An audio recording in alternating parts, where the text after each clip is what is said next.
So hello guys, हम सब वापस आ चुके हैं एक नए वीडियो के साथ जिसपे हम जो टॉप टॉपिक्स है, हॉट टॉपिक्स है, उस पर बात करेंगे।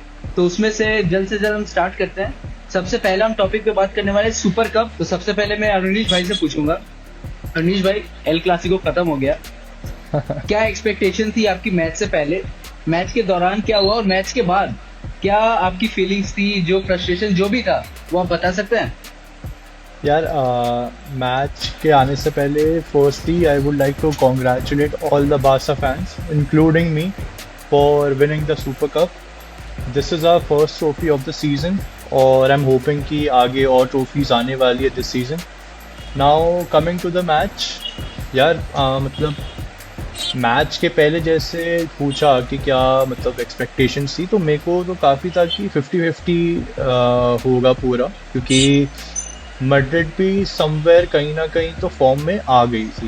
मतलब आप देखो उनके पास रिजल्ट्स जैसे भी उनके मतलब मैचेस रहे, बट वो वापस बाउंस बैक कर गई थी। तो मेरा था कि यार मतलब थोड़ा मैच हो सकता है, अटक सकता है, या मतलब हो सकता है 50-50 है, मतलब कोई भी जीत सकता है। Plus as you know Madrid finals में तो बहुत लीथल होती है। But as the match started और within I guess 3 to 4 minutes में एम्बापे स्कोर। अब उधर उसके बाद से थोड़ा लगा कि यार अगर स्टार्ट ऐसी भी है तो फिर थोड़ा सा मतलब फंस सकता है, या फिर पता नहीं कमबैक कैसे होगा। फिर उसके बाद जो चीज़ हुई अब वो तो आप सबने विटनेस कराई। I mean Barça literally thrashed Madrid. मतलब ऑनेस्टली बोलूँ तो एकदम थ्रैशिंग विक्ट्री थी। टोटली वन साइडेड गेम था, फुल डोमिनेशन। आई मीन इससे ज़्यादा आप कुछ एक टीम से एक्सपेक्ट नहीं कर सकते। और मैं तो ये बोलूँगा वो तो मैड्रिड लकी है दैट शेज़नी गॉट रेड कार्डेड, वरना तो बहुत बुरी सिचुएशन हो जाती रियल मैड्रिड की। सो ऑल इन ऑल मैं बोलूँगा कि it was a great match for being a Barça fan. मतलब इससे अच्छा तो मैं शायद कुछ विश कर ही नहीं सकता था।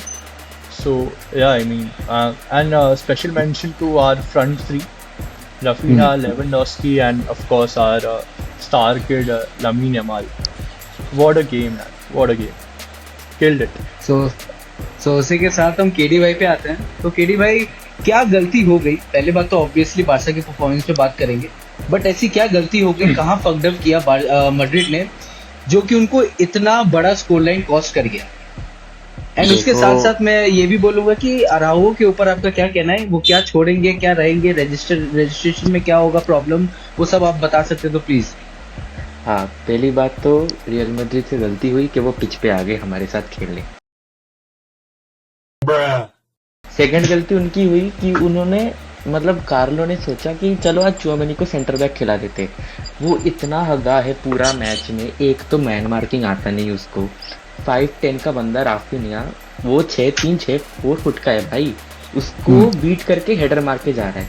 अगर आपने देखा होगा सेकंड मिनट पे कुर्तुआ का एक सेव आया था, वो भी बहुत बुलेट हेडर था राफिनिया का। मैं तो सोचा वो अंदर जा रही है।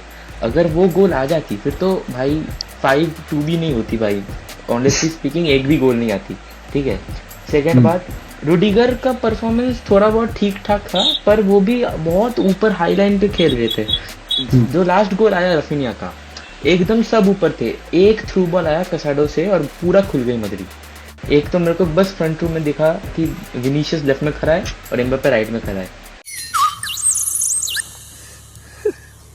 पता नहीं ऐसे डेंजरस सिचुएशन में मैं ऑटोमेटिकली आगे कैसे आ जाता हूँ।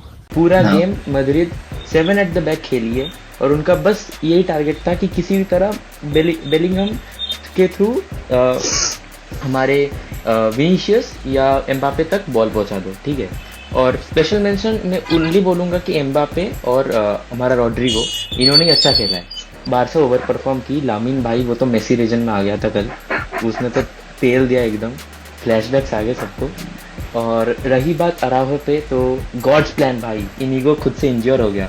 अब रिपोर्ट्स आ रहे कि वो 2 मंथ के लिए बाहर रहेगा। तो बारसा का जो डील आ रहा था यूवेंटस से, तो वो डील अभी के लिए सस्पेंडेड है। तो होप ये समर मतलब जनवरी ट्रांसफर विंडो में तो वो नहीं जा रहा है, समर ट्रांसफर विंडो में जा भी सकता है, बट वो न्यूज़ अभी तक कंफर्म नहीं है। एंड ऑल्सो रजिस्ट्रेशन प्रॉब्लम्स में Olmo has got registered, news आ रहे हैं, and hmm. Probably next La Liga match day में वो खेलेगा। तो इसी के साथ साथ हम अपने दूसरे मैच के ऊपर बढ़ते हैं, जो कि आर्सेनल वर्सेस यूनाइटेड एक एफए कप का फाइनल था, जिसमें आर्सेनल ने, अब मैं तो बोलूंगा, अपने टिपिकल फॉर्म पे वापस आ चुकी है। तो उसी पे हम निकेतन भैया से जानेंगे कि आपका क्या एक फील आ रहा है एमोरिम बॉल पे एक तो, और उसके बाद कहाँ फकडअप किया आर्सेनल ने, कहाँ पीछे रह गई वो। भाई देखो, मेरे हिसाब से अगर कल का मैच अगर यूनाइटेड हार जाती तो बहुत बड़ा डिसग्रेस होता, क्योंकि हाँ। जिस तरह से मैच हुआ है, जिस तरह से रेफरी ने कल रेफरिंग किया है मैच में पूरे, वो एज अ न्यूट्रल फैन भी, एज अ बोलते ना यूनाइटेड फैन भी, हम लोग एकदम शॉक हो गए थे देखने के लिए कल का मैच। जिस तरह से वो बंदा यूनाइटेड के अगेंस्ट फाउल पे फाउल दिए जा रहा है, जो पेनल्टी उसने दी थी खास करके मगवायर के अगेंस्ट, काय हवर्ट्स सीधा सीधा दिख रहा था कि उसने डाइव मारा है, फिर भी वो एक तो पेनल्टी दे दी, ऊपर से ब्रूनो का जो फाउल था, ब्रूनो का फाउल उसने नहीं दिया, ऊपर से ब्रूनो को येलो कार्ड दे दिया। हाँ, मतलब उसके दिमाग में यही चल रहा था कि कहीं ना कहीं से आर्सेनल को ये मैच बस जिता दे, लेकिन फिर भी एमोरिम ने ऐसा दिमाग लगाया। बट पता नहीं, हैवर्ट्स का अलग प्लान था, हैवर्ट्स हैवर्ट्स अलग प्लान के साथ आया था। हैवर्ट्स शायद यूनाइटेड का ऑडिशन दे रहा था क्या? और उसके साथ साथ ये भी ध्यान रखना पड़ेगा कि ओनाना के भी लिंकअप आए थे कि वो छोड़ सकता है यूनाइटेड। हाँ, मतलब उसका ऐसा है कि उसको अनसेटल्ड है वो, मतलब उसका जो मैनचेस्टर का एनवायरनमेंट है ना, वो उसको हाँ। ऐसा फ्रेंडली नहीं लग रहा। हाँ, और मे भी अब वैसा हो सकता है ना कि अब एक कंपटीशन उसको दिख रहा है कि एक यंगस्टर आके ऐसे परफॉर्म कर रहा है टीम के लिए, तो उसके ऊपर भी एक प्रेशर आएगा अच्छा परफॉर्म करने का। प्रेशर तो ऑब्वियसली रहेगा, क्योंकि जिस तरह से कल बाइंडर ने परफॉर्म किया, ऑब्वियस ही बात है, सब लोग ओनाना से भी उतना ही एक्सपेक्ट करेंगे कि भाई जिस तरह से बाइंडर ने पेनल्टी सेव की, जिस तरह से उसने परफॉर्मेंस दिया, टॉप सेव किया, डेक्लन राइस का हो चाहे वो काय हैवर्ट्स का हो, जो पेनल्टी उसने दोनों सेव की, तो कहीं ना कहीं वो कंपटीशन, हेल्दी कंपटीशन बनाएगा अभी यूनाइटेड में जब। बट निकेतन भैया, इसके जो स्टैट्स है मैच के, उसके ऊपर आप कुछ बोलना चाहेंगे?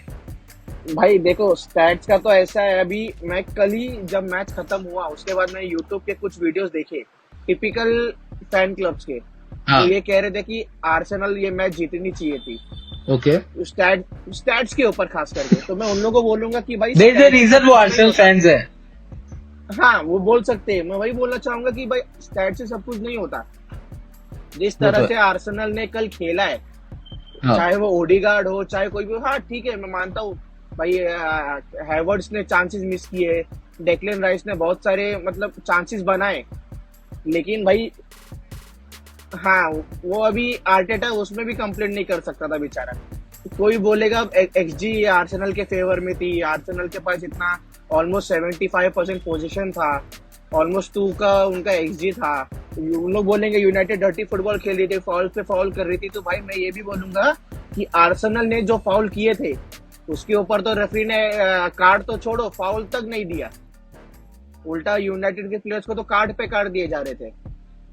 तो ये तो एक डिसग्रेस ही था रेफरी के तरफ से। तो यहीं पे हम खत्म करते हैं इस वीडियो को, और आगे हम फिर से अगले ही हफ्ते आपको मिलेंगे रिव्यूज के साथ साथ, और जो ट्रांसफर में हाँ, फ्राइडे या सैटरडे जब भी हम मिलेंगे, और जो भी ट्रांसफर में पोजीशंस हर टीम की जैसी रहेगी, जो अभी लिंकअप्स आ रहे हैं उन पे भी हम बातें करेंगे। अगर रैशफोर्ड बार्सिलोना चला जाता है उस पे भी बातें करेंगे, और अगर नहीं जाता है तो वो पता नहीं फिर उसका क्या होगा। आई गेस एमोरिम बॉल ही उसे झेलना पड़ेगा। तो इसी के साथ साथ एंड करते हैं इस वीडियो को। Guys, so please don't forget to hit the like button, subscribe to our channel, and please share the video as much as possible. आपकी सपोर्ट से ही हम ग्रो कर पाएंगे।